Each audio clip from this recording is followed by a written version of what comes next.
Alara knew every street, every alley of Silverwood. She grew up in the shadow of her father's legacy. He was a famous cartographer, a man who mapped the unknown. Alara was 10 when her father vanished. He ventured into the great eastern forest, searching for the lost city of Alium. He never returned. 10 years later, Alara clung to the hope he was alive. She pored over his journals, studying his intricate maps. One map, more ancient and cryptic, hinted at Alium's location. It was her only clue, her only hope.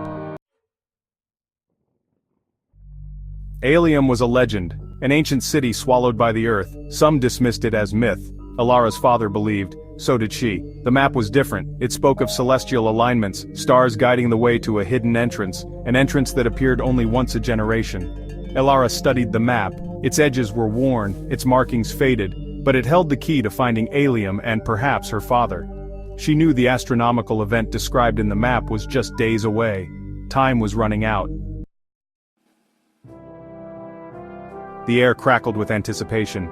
The night of the twin comets, an event that happened once every 37 years, the night the map pointed to. Alara stood on the edge of Silverwood. Her heart pounded. Tonight she began her search. Tonight she defied those who said she was foolish. She looked to the sky.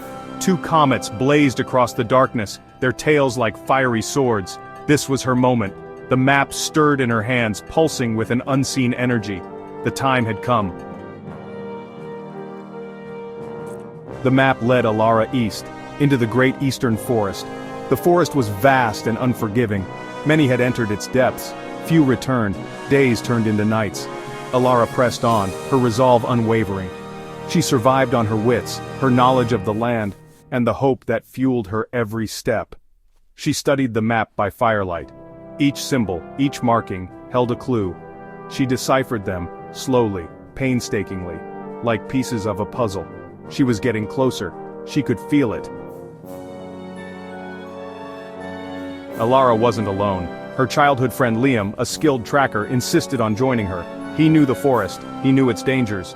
Then there was Kaya, a fierce warrior, her loyalty as strong as steel. She was drawn to Alara's courage, her unwavering belief. They faced perilous ravines, fought off packs of snarling wolves. The forest tested them, but their bond held strong, their determination unbreakable. Section 6. Into the Emerald Expanse. The forest floor changed. Gone were the familiar oaks and pines. In their place, giant ferns unfurled, their fronds a vibrant emerald. The air hung heavy, thick with the scent of unknown blossoms. The map led them deeper into this strange, beautiful world.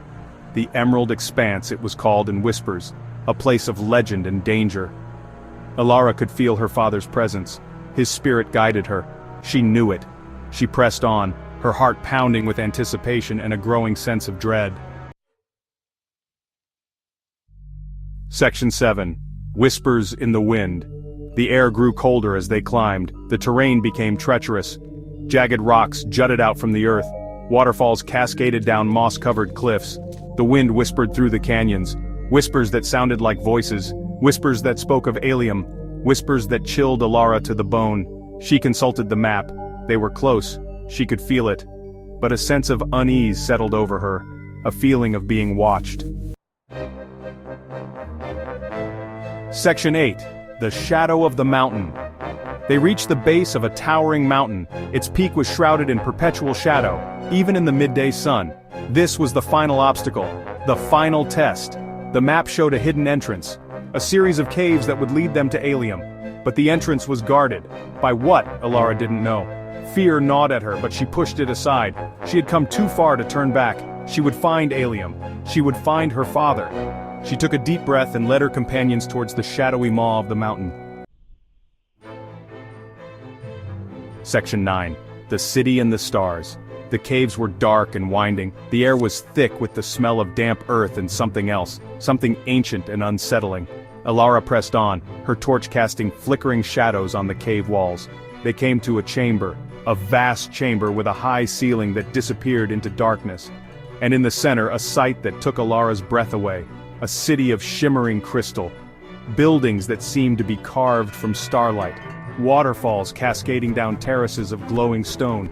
Alium. It was more beautiful than she could have imagined, and standing before the city, his back to her, was a lone figure, a figure she knew, a figure she had yearned for, her father,